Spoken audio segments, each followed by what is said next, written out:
वह वामदेव इस चैतन्य स्वरूप से ही इस लोक से उत्क्रमण कर इंद्रियातीत स्वर्गलोक में संपूर्ण कामनाओं को प्राप्त कर अमर हो गया, अमर हो गया। तो इसमें मुझे ये समझ नहीं आ रहा है कि हम इन कामनाओं को लास्ट तक पूरा करते रहेंगे फिर अमर होंगे, पहले अमर हो जाएंगे, या कुछ समझ नहीं आ रहा है इसमें। आपने जो ये वर्स सिलेक्ट किया है ये ऐत्रेय उपनिषद से है और ये इस उपनिषद का लास्ट वर्स है ऐत्रेय उपनिषद का। इसमें कहा जा रहा है वह इस चैतन्य रूप से ही इस लोक से उत्क्रमण कर इंद्रियातीत स्वर्ग लोक में संपूर्ण कामनाओं को प्राप्त कर अमर हो गया। तो अब इसको थोड़ा आराम से समझना पड़ेगा, बिकॉज अब जैसे हम समझते हैं अगर उस तरीके से आप इसको समझेंगे तो इसका कुछ और ही मतलब निकाल लेंगे। तो यहाँ पे कुछ लोग ये भी आर्ग्यू करेंगे कि देखो यहाँ पे स्वर्गलोक की बात करी गई है उपनिषद में, तो इसका मतलब स्वर्गलोक है कोई ना कोई, नरकलोक भी होगा फिर अगर स्वर्ग है तो। और संपूर्ण कामनाओं को प्राप्त करके अमर हो गया, व्हाट डज दैट मीन? कौन अमर हो गया? क्या बॉडी अमर हो गई? क्या स्वर्गलोक में बॉडी जाती है? बॉडी तो जल जाती है यहाँ पर। तो कौन है जो अमर हो गया? तो अब इसको अगर आप ब्रेक डाउन करेंगे तो आराम आराम से एक एक वर्ड को देखेंगे तो आपको क्लियर होता चला जाएगा। वह इस चैतन्य स्वरूप से ही इस लोक से उत्क्रमण कर इंद्रियातीत स्वर्ग लोक में, मतलब यहां पर कहा जा रहा है कि चैतन्य का जो स्वरूप है, यहां पर वह की बात करी जा रही है। वह कौन?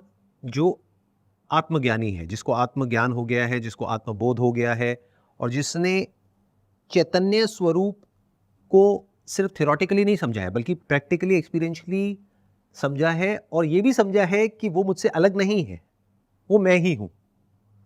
सो द मोमेंट एक पर्सन को ये रियलाइजेशन हो जाता है कि मैं वो हूं, तो वो पर्सन जो कि पढ़ रहा था, सुन रहा था, वो कहां गया? क्योंकि दो में से एक ही हो सकता है ना वो। या तो वो चैतन्य स्वरूप है जिसको ब्रह्म कहते हैं, जिसको आत्मा कहते हैं, जिसको तत्व कहते हैं, जिसको ओम कहते हैं। तो या तो वो जो पुरुष है, या तो वो इंसान ये बॉडी है या माइंड है, या वो चैतन्य स्वरूप है। तो जहां उसको ये रियलाइजेशन हो गया, not just theoretically but actually, उसने चैतन्य के स्वरूप को देख लिया साक्षात, नॉट आंखों से, इंद्रियातीत यहां पे सामने लिखा भी हुआ है। तो वो इंद्रियों को और इस लोक को, ये जो पूरा का पूरा लोक है, इसको मृत्यु लोक भी बोलते हैं, इसको ट्रांसेंड कर गया। मतलब वो यही है।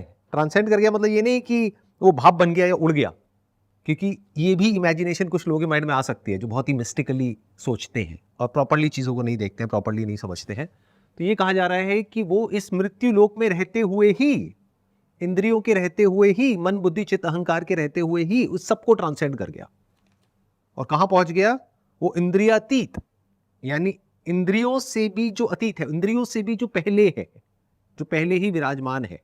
जब इंद्रिया भी नहीं थी, इंद्रिया मतलब ये शरीर भी नहीं था, तब जो था उस लोक में पहुंच गया वो, स्वर्ग लोक में। तो स्वर्ग लोक लोग जैसा समझते हैं वैसा नहीं है कि कहीं बादलों के ऊपर कहीं पर है, या ऊपर है, नीचे है, वॉटेवर। इसको ब्रेक करो। एक है मृत्यु लोक, मतलब क्या? जहां पर जन्म होता है और मृत्यु होती है। तो हम इस वक्त मृत्यु लोक में हैं। तो क्या स्वर्ग लोक कहीं और है? नर्क लोक कहीं और है?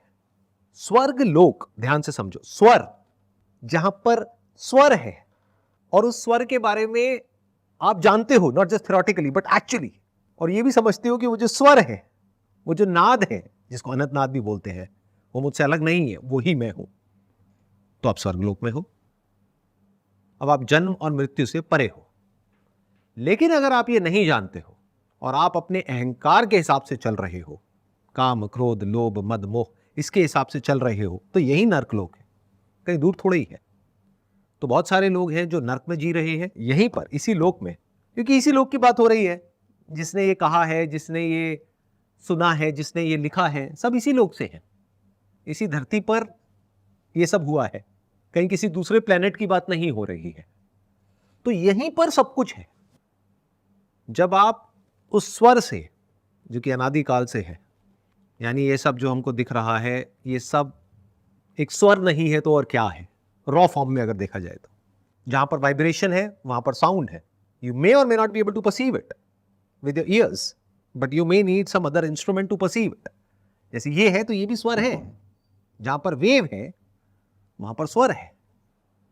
तो इन सब का जो सोर्स है पूरे ब्रह्मांड का, और जो चैतन्य का स्वरूप है, मतलब consciousness in its raw form, actual consciousness, वो नहीं जिसको हम समझते हैं. बिकॉज हम सेंसेशन को कॉन्शियसनेस समझते हैं. सेंसेशन हो रही है तो मैं कॉन्शियस हूं, नहीं है तो मैं कॉन्शियस नहीं हूं. जबकि एक ही टाइम पे आपको अपनी बॉडी के अलग अलग पार्ट्स में सेंसेशन महसूस हो भी सकती है और नहीं भी हो सकती है. साइंटिफिकली आज की डेट में पॉसिबल है. अगर इस पार्ट की हम सेंसेशंस को ब्लॉक कर देते हैं, ब्रेन तक नहीं पहुंचती है, तो देखा जाए तो इस हाथ के स्टैंड पॉइंट से आप अनकॉन्शियस हो, लेकिन इस हाथ के स्टैंड पॉइंट से आप कॉन्शियस हो. So what needs to be understood here is कि इस लोक से उत्क्रमण कर इंद्रियातीत स्वर्ग लोक में संपूर्ण कामनाओं को प्राप्त कर अमर हो गया. संपूर्ण कामनाओं को प्राप्त कर. अब ये बहुत बड़ी स्टेटमेंट है. संपूर्ण कामनाएं तो किसी की भी पूरी नहीं होती, हो ही नहीं सकती. तो यहां पर क्या कहा जा रहा है? क्या यहां पे कुछ गलत कहा जा रहा है? किस स्टैंड पॉइंट से कहा जा रहा है वो समझना पड़ेगा. कि एक इंसान है, उसकी संपूर्ण कामनाएं पूरी हो गई. कैसे हो सकती है? इंसान की हो ही नहीं सकती, यानी अज्ञानी की हो ही नहीं सकती, क्योंकि उसकी कामनाएं अनलिमिटेड है. अज्ञान जो है वो जड़ है सारी की सारी कामनाओं का. अज्ञान मतलब ignorance. That is the root cause of all desire. Ignorance of who I am. जैसे एक भिखारी है, सड़क के साइड में भीख मांग रहा है, तो उसकी कामना क्या है? कि अगर लोग उसको ऑन एन एवरेज मानो 2 रुपए देते हैं, 5 रुपए देते हैं, तो कोई ऐसा इंसान आ जाए जो उसको 50 रुपए दे दे, 100 रुपए दे दे, इससे ऊपर वो नहीं सोच सकता. यही उसकी कामना है. बट सोचो उसको पता लग जाए कि जो इस प्लैनेट का नहीं, इस पूरे यूनिवर्स का जो सबसे प्रॉस्परस देश है या प्लैनेट है, उसका वो राजा है, जहां पर सबसे ज्यादा वेल्थ है. इतनी वेल्थ है कि जिसको उसके जैसे लाखों लोग मिलकर के भी गिन नहीं सकते हैं. तो उसकी वो कामना कहां गई? 10 रुपए की, 20 रुपए की, 50 रुपए की, 100 रुपए की. तो कामना कब तक है? जब तक वो जानता नहीं है कि वो एक्चुअल में कौन है. जब तक वो ये नहीं जानता है कि इस पूरे यूनिवर्स में जो भी कुछ है वो सब उसी का है, जब तक वो ये नहीं जानता है, तब तक कामना रहेगी रहेगी, उसको मिटाने का कोई तरीका नहीं है. इसीलिए every human being is driven by desire. And इसका ऑपोजिट क्या होता है? फियर. डिजायर पूरा ना होना इज फियर. इसी का डर होता है. जिस चीज का हमारे अंदर डिजायर होता है उसी के ना पूरे होने का डर होता है. डिजायर नहीं होता तो डर भी नहीं होता. तो जो इंसान अपनी कामनाओं से मुक्त हो गया वो भय से भी मुक्त हो गया. जो कामनाओं से मुक्त हो गया वो क्रोध से भी मुक्त हो गया. क्रोध किस लिए उत्पन्न होता है? जब कामना पूरी नहीं होती है तो क्रोध होता है. लोभ की तो जगह ही नहीं है उसकी डिक्शनरी में, क्योंकि लोभ की जड़ भी कामना है. तो उसकी सारी कामनाएं पूरी हो गई. कैसे हो गई? उसने कुछ ऐसा देख लिया है जो और लोग नहीं देख पाते हैं. इसको ऐसे देखो, इस प्लैनेट के ऊपर 700 करोड़ लोग हैं, वो सब एक्ट कर रहे हैं, चाहे अमीर है चाहे गरीब हैं, भिखारियों की तरह. चाहे किसी रिलीजियस जगह पे जाएंगे, चाहे किसी इंसान से मिलेंगे, हर जगह हाथ ऐसा ही होता है. सबको कुछ ना कुछ चाहिए. किसी को इंसान से कुछ चाहिए, किसी को भगवान से चाहिए, किसी को दुनिया से चाहिए. नहीं मिला तो परेशान है, मिल गया तो खुश है, और मिल गया तो और चाहिए, और जो मिल जाता है उसके खोने के डर में जीते रहते हैं. तो स्वर्ग लोक मतलब क्या? जहां पर सारी कामनाएं पूर्ण हो जाती है. अब सारी कामनाएं की जब बात होगी तो जो इंसान है वो वहीं तक सोच पाएगा जहां तक उसकी सोच है. उसके बियॉन्ड कैसे सोच लेगा? तो इसका मतलब लोग क्या निकालेंगे कि जो हमारी कामनाएं हैं वो सारी पूरी हो जाएंगी. एक इंसान की क्या कामनाएं होती हैं? बॉडी से रिलेटेड होती है, पावर से रिलेटेड होती है, वेल्थ से रिलेटेड होती है. तो अगर आप ध्यान से देखोगे जो स्वर्ग लोक है उसकी जो इमेजिनेशंस हैं वो ऐसी ही है. क्योंकि जिसने उसके बारे में इमेजिन किया इसको पढ़ करके या कहीं पर भी पढ़ करके, उसके माइंड में यही आया, क्योंकि वही उसकी अनफुलफिल्ड कामनाएं थी. उसको ये नहीं पता कि स्वर्ग को नर्क बनने में देर नहीं लगती है. बट ये वो समझ सकता है जिसने जीते जी स्वर्ग को देख लिया हो यहीं पर, इस धरती पर. आपको एक बहुत सिंपल एग्जाम्पल देता हूं. जो आपका फेवरेट खाना है, जब वो मिलता है और स्पेशली आपको भूख लगती है, बहुत भूख लगी हुई है और वो मिल जाए, तो क्या वो स्वर्ग नहीं है? लेकिन वही अगर बार बार मिलने लग जाए, वो चीज रिपीट होने लग जाए, तो नर्क बनने में कितनी देर लगेगी? तो ये समझने के लिए you need to have a great deal of intelligence. लेकिन हुआ क्या कि इस वर्ष का जो लोगों ने मतलब निकाला, वो यही निकाला कि वहां पे अप्सराएं हैं, एंजल्स हैं, क्योंकि वही उनकी कामनाएं हैं, उसके ऊपर वो उठे ही नहीं है। वहां पर वेल्थ है, वहां पर पावर है, वो बहुत ही सुंदर सी जगह है बादलों के ऊपर कहीं पर। तो ये लोगों ने स्वर्ग का मतलब निकाल लिया, जहां तक उनकी समझ थी वहीं तक। जैसे एक बच्चे को बोलो स्वर्ग को इमेजिन करो, क्या करेगा? यही करेगा।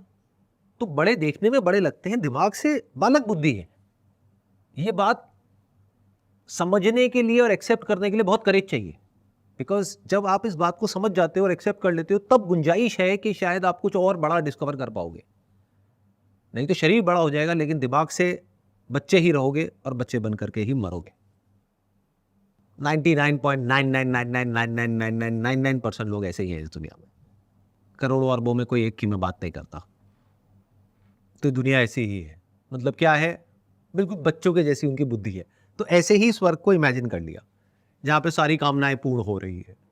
कैसे हो सकती है सारी कामनाएं पूर्ण? क्या इतनी सी बात हमको समझ नहीं आ रही है? जैसे ही एक कामना पूरी होती है, तो उसके बाद में जो थ्रेशोल्ड है वो बढ़ जाता है कामनाओं का। फिर एक ऐसा पॉइंट आ जाता है जिसके बियॉन्ड वो पॉसिबल ही नहीं है, क्योंकि हमारे जो सेंसेस है उसकी लिमिटेशन आ जाएगी। तो सारी कामनाएं कभी पूर्ण हो ही नहीं सकती।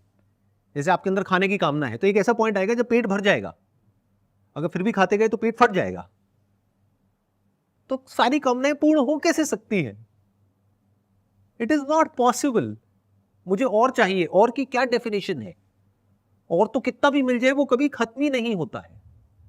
तो सारी कामनाएं पूर्ण होना इज नॉट पॉसिबल। तो कामनाएं डिसॉल्व हो जाती है। अगर कामना को भी आप ध्यान से ब्रेक डाउन करोगे ना वर्ड को, तो देखो उसमें कितना इंटरेस्टिंग एक मीनिंग छुपा है। कामना, जो काम ना आए वो कामना, और उसी में सब उलझे हुए हैं। अब यहां पे जो जरूरत है और कामना है उसमें फर्क करना जरूरी है, नहीं तो लोग कंफ्यूज हो जाएंगे। वो कहेंगे क्या इसका मतलब हम कुछ भी ना करें, बैठ जाए? अरे भाई, जो आपकी जरूरतें हैं उसके लिए तो करना पड़ेगा। वहां पर तो कोई सवाल है ही नहीं। आप चाहे चाहो चाहे ना चाहो, प्यास लगी है तो पानी चाहिए। वो कामना नहीं है, वो नीड है। बट नीड में और डिजायर में जमीन आसमान का फर्क है।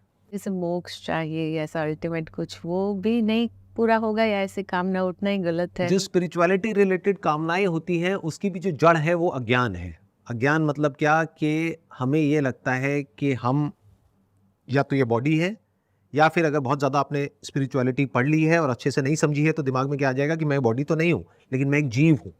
अगर किसी ऐसे इंसान से बात करोगे जिसने कभी स्पिरिचुअलिटी को नहीं पढ़ा है, नहीं समझा है, उसके लिए आत्मा का मतलब क्या, मैं का मतलब क्या, ये बॉडी। जिसने ज़्यादा पढ़ लिया स्पिरिचुअलिटी को इधर उधर से खुद ही, या फिर किसी ऐसे गुरु से जो खुद नहीं समझता है और आपको समझा रहा है या समझा रही है, तो आपके लिए आत्मा का मतलब क्या हो जाएगा कि आप ये बॉडी नहीं हो, you are not this body, but you are soul. आप आत्मा हो। अच्छा, आत्मा मतलब क्या? आत्मा मतलब जीवात्मा, और एक होता है परमात्मा। तो जीवात्मा को परमात्मा में मिलाना है, इसको मोक्ष कहते हैं। जीवात्मा का क्या होता है? वो ना बहुत सारी योनियों के थ्रू होती हुई यहां तक पहुंची है। अब उसको मौका मिला है मुक्त होने का। वो चाहे तो मुक्त हो सकती है। अगर अभी भी उसने इस मौके को गंवा दिया, तो अगली बार फिर जन्म होगा, फिर जन्म होगा, फिर जन्म होगा। ऐसा हम समझते हैं। ये सब बकवास है। सच क्या है कि जीवात्मा, आत्मा, परमात्मा, इस सब में कोई फर्क है ही नहीं। जब आप इसको पढ़ोगे, ध्यान से समझोगे, तो आपको समझ आएगा। तो मोक्ष कहाँ है? तो मोक्ष है सिर्फ ये जान लेना कि जीवात्मा में और परमात्मा में और आत्मा में कोई फर्क है ही नहीं। जीवात्मा है ही नहीं, आपकी अपनी कोई सेपरेट एग्जिस्टेंस है ही नहीं। तो आपका जो सेपरेट कर्मों का अकाउंट है, ऐसा कोई अकाउंट है ही नहीं। ये हमारे सारे फंडे हिल जाएंगे जो भी आज तक हम मानते आए हैं, सुना है, करा है। जैसे इस बॉडी के अंदर जो स्पेस है उसको हम बोलते हैं जीवाकाश, बाहर जो है उसको बोलते हैं परम आकाश। इन दोनों को मिलाना है। पहले ये तो देखो कि ये दोनों अलग है भी या नहीं है। अलग हो तो मिला देना। तो जब आप ऑब्जर्व करते हो आप समझते हो कि जीव आकाश में और परम आकाश में कोई फर्क है ही नहीं। आकाश के स्टैंड पॉइंट से देखा जाए तो क्या बड़ा और क्या छोटा, सिर्फ आकाश है, चाहे वो अंदर हो चाहे बाहर हो। तो ये अंदर और बाहर का जो कॉन्सेप्ट है वो आत्मा में कहीं पर भी एग्जिस्ट नहीं करता है, क्योंकि वो अखंड है, मतलब उसको ब्रेक नहीं किया जा सकता है। तो किस स्टैंड पॉइंट से कहा जा रहा है कि वो स्वर्ग लोक में संपूर्ण कामनाओं को प्राप्त कर अमर हो गया। तो कौन अमर हो गया? ध्यान से सुनो, ध्यान से समझो। पहले तो स्वर्ग लोक क्या है? एक ऐसा लोक है इसी धरती पर जिसको मृत्यु लोक बोलते हैं, जहां पर you are in contact with the essence of this creation, you are in contact with the essence of consciousness, and then once you inquire not that which is there but yourself, तो आपको समझ आता है कि वो तो है लेकिन मैं कहीं पर भी नहीं हूं। तो आपने मैं के झूठ को देख लिया जिसके ऊपर सारी कामनाएं टिकी है।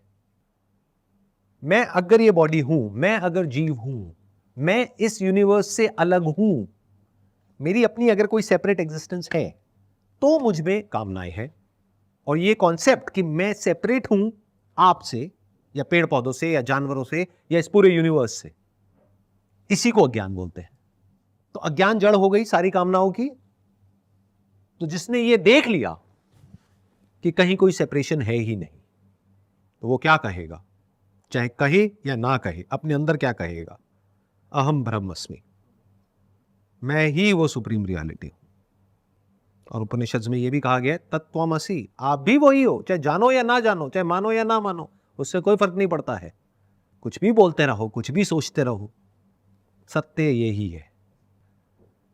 तो अब जिसने इस सच को देख लिया है कि उसकी अपनी कोई सेपरेट एग्जिस्टेंस है ही नहीं, तो अब उसके अंदर कामनाओं की जगह बची कहां है?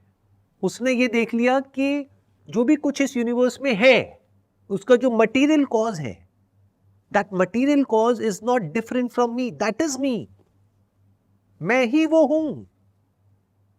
तो अब उसके अंदर क्या कामना बाकी रह जाएगी? आपके अंदर कामना हो सकती है सोना चांदी को या पैसे को इकट्ठा करने की, लेकिन जो खुद सोना है यानी खुद गोल्ड है, उसने इस सच को देख लिया है, उसके अंदर क्या कामना होगी? और गोल्ड सिर्फ कहीं पर रखा हुआ थोड़ा सा गोल्ड नहीं, इस पूरे यूनिवर्स में जहां पर भी जितना भी गोल्ड है वो ही है। ऐसे भी बहुत सारे मेटल्स हैं जो गोल्ड से ज्यादा प्रेशियस है। तो सबका सोर्स कौन है? आप हो, ये कहा जा रहा है यहां पर। तो जब इस बात को आप समझ जाते हो, इसको आप रियलाइज कर लेते हो, तो आप स्वर्ग में हो, आप अमर हो गए हो। अमर मतलब अमर, वो जो नहीं मरता। कौन है अमर इस पूरे यूनिवर्स में? सिर्फ जो इस पूरे यूनिवर्स का सोर्स है। देखो ध्यान से समझो, अगर एक नदी है, वहां पर बहुत सारी लहरें हैं, तो अमर कौन है? कौन सी ऐसी लहर है जो अमर है? क्या कोई भी लहर अमर हो सकती है, चाहे वो कितनी भी बड़ी हो, कितनी भी पावरफुल हो? और जो लहर जितनी बड़ी होती है उसमें उतना ही अहंकार होता है कि मैं औरों से बड़ा हूं। जो जितनी छोटी होती है उसमें उतनी ही जेलसी होती है उन बड़ी लहरों से, क्योंकि बड़ी होना तो चाहती है बट उसके बस की नहीं है। तो एक है जो अहंकार में जी रहा है, एक है जो जेलसी में जी रहा है, लेकिन दोनों में से कोई भी अमर नहीं हो सकता। But at the same time अगर वो लहरें चाहे बड़ी है चाहे छोटी है, वो दूसरे को ना देखे, द्वैत को ना देखे, इसीलिए इसको बोलते हैं अद्वैत। यानी वो दूसरी लहर को ना देखे, बाहर ना देखे। अगर कोई भी लहर बाहर देखेगी तो उसके अंदर कामनाएं, क्रोध, लोभ, मोह, ये सब आना ही है, जेलसी होनी ही है। जैसी कोई लहर चाहे कितनी भी बड़ी हो, अपनी से बड़ी लहर को देखेगी उसके अंदर जेलसी आ जाएगी, अपनी से छोटी को देखेगी उसके अंदर अहंकार आ जाएगा। कामनाएं नहीं भी चाहोगे तो पैदा हो जाएगी। तो it is just a matter of time जब आप मृत्यु लोक से नीचे गिर के नर्क लोक में पहुंच जाओगे, जहां मेजॉरिटी ऑफ लोग जीते हैं। ध्यान से अगर अपने आसपास में ऑब्जर्व करोगे, आप देख लोगे लोगों को, उनके फेस पे आपको ठहराव नहीं मिलेगा, बौखलाए हुए मिलेंगे। सड़कों पे ही देख लो, कहीं और जाने की जरूरत ही नहीं है। जरा सा किसी को कुछ बोल करके देखो, लड़ने मरने को तैयार है। किससे? अनजान इंसान से। तो जो जान पहचान वाला है उसका तो पता नहीं क्या हाल करता होगा अपने घर में। इसी को नर्क लोग बोलते हैं कि अंदर से फटने के लिए तैयार हैं लेकिन फट नहीं सकते हैं, क्योंकि फिर उनके लिए जीना और मुश्किल हो जाएगा। तो अगर जो उनके अंदर है वो उन्होंने बाहर एक्सप्रेस किया तो मरे, नहीं किया तो मरे। इसको नर्क बोलते हैं। तो लोग नर्क में जी रहे हैं। क्यों? क्योंकि वो बाहर देखते हैं। ऋषि मुनि क्या कह रहे हैं? आप बाहर मत देखो, ये नर्क का द्वार है। विषय, विषय वर्ड कहां से आया? विष। ये सब विषय है। ये जो पूरे यूनिवर्स में जो फॉर्म्स दिख रही हैं, जितनी भी लहरें हैं, बुलबुलें हैं, जो भी कुछ है, ये सब विषय है। तो जैसे ही आप किसी विषय को देखते हो, जैसे आप इन अलग अलग विषयों को देखते हो, तो आपके अंदर कामनाएं उत्पन्न होती है। फिर इतना कुछ उत्पन्न हो जाता है जो एक स्नोबॉल इफेक्ट की तरह होता है। आपको खुद भी समझ नहीं आता है आप उसमें कैसे फंस जाते हो। इसको कहते हैं इस भव सागर में फंस जाना। सागर मतलब समथिंग विच इज इन्फिनिट। ये यूनिवर्स इन्फिनिट है, इतना बड़ा है। आप अपना देश बदल दो, आप अपने आप को बदल दो, अपना जेंडर बदल दो, कुछ भी कर लो, संतुष्टि नहीं मिलने वाली। This is the nature of this universe. क्योंकि बाहर अनलिमिटेड फॉर्म्स हैं और हर फॉर्म या तो आपके अंदर क्रेविंग पैदा करेगी या एवर्जन पैदा करेगी, या राग पैदा करेगी या द्वेष पैदा करेगी। दोनों ही तरफ से आप फंसते चले जाओगे। तो यहां पर वो क्या कह रहे हैं कि फॉर अ चेंज बाहर मत देखो, एक बार अपने अंदर झांक करके देखो, तो शायद आपको ये नजर आ जाए कि ये जो लहर है जिसको आप मैं बोल रहे हो, यानी पानी की एक form, that is nothing but water. अगर आप उसको छू रहे हो तो लहर को नहीं छू रहे हो, पानी को छू रहे हो। लहर कहीं भी नहीं है क्योंकि वो बह रही है। तो जब तक आपने उसको छुआ, तो जिसको भी आप कह रहे हो वो लहर को मैंने छुआ, अरे वो तो मिट चुकी है, वो तो बह चुकी है। तो technically you are wrong. You are not touching a wave, you are always touching a water. And if you can see your source not just through any scripture but actually, अगर आप अपने अंदर किसी ऐसी रियलिटी को देख लेते हो जिस पूरे यूनिवर्स का सोर्स है, तो आप मुक्त हो गए। किससे मुक्त हो गए? अपने आप से मुक्त हो गए। आप मुक्त नहीं हुए। ध्यान से सुनना, ध्यान से समझना, ये एक बहुत बड़ा एरर है।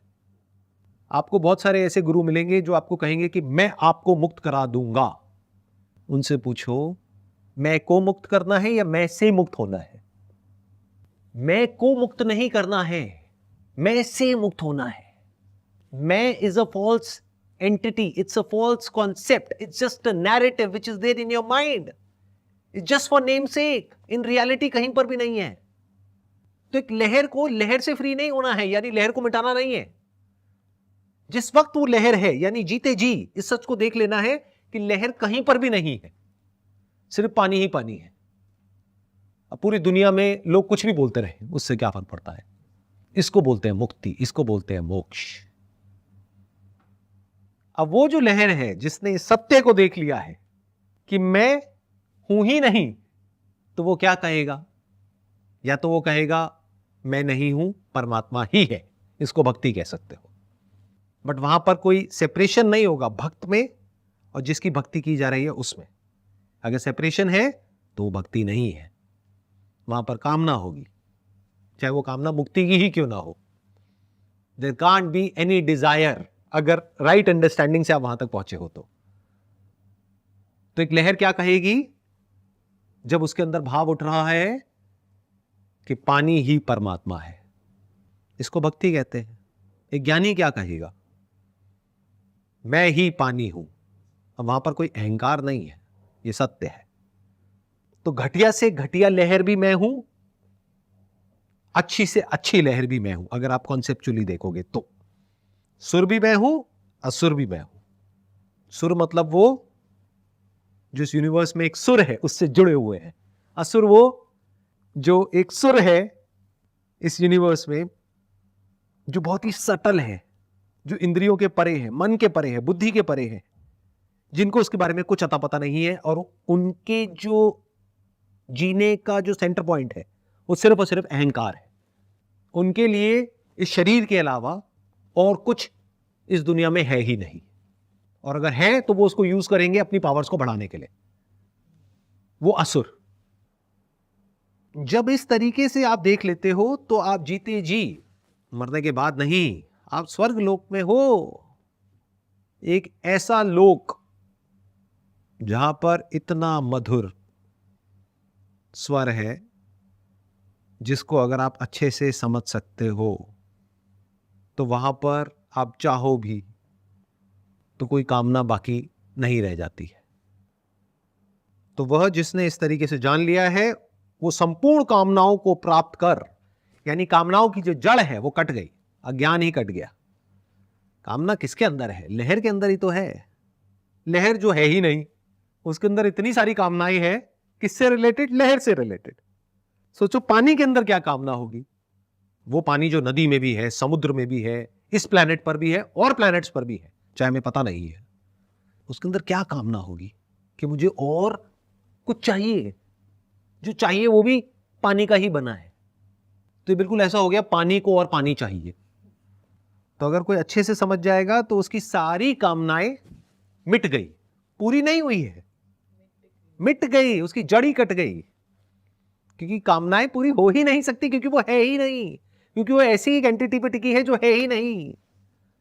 ये बिल्कुल ऐसा है कि मैंने भूत को मार दिया। आपने भूत को मारा नहीं है, आपने सच को देख लिया कि भूत है ही नहीं। दोनों में जमीन आसमान का फर्क है। मोक्ष मतलब एक ऐसे भूत से छुटकारा जो है ही नहीं। वो आपको कैसे मिला? जब आपने उस भूत के सच को देख लिया तो आप भूत से मुक्त हो गए।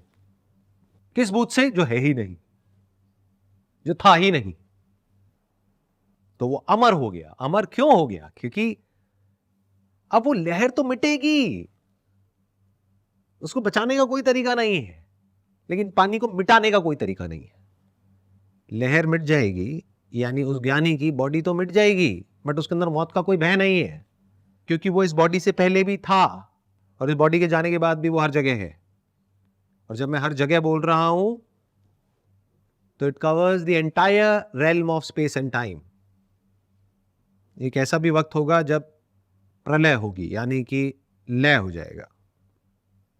यानी कि साइंटिफिकली हमें पता है कि सन की भी अपनी एक एज है, इस प्लैनेट की भी अपनी एक एज है। Everything is in time and space in this entire universe.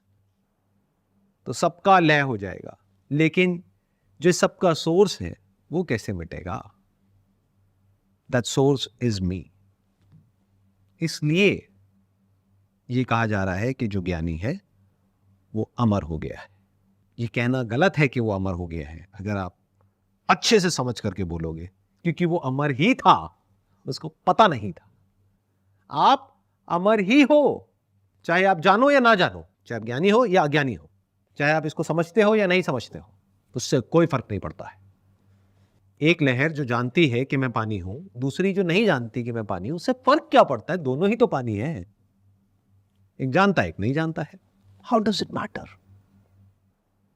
तो जो असली में ज्ञानी होगा उसके अंदर यह डिजायर भी नहीं होगा कि मेरे को जा करके और लोगों को सबको बताना है, या इस पूरी दुनिया का ठेका लेना है, या अपना प्रोपेगेंडा है उसको फैलाना है पूरी दुनिया में और सबको ज्ञानी बनाना है। किस लिए? अरे कोई सीखना चाहता है तो बहुत बढ़िया है, नहीं सीखना चाहता है तो कोई बात नहीं, कोई पूछेगा तो बता देंगे, नहीं तो कोई बात नहीं।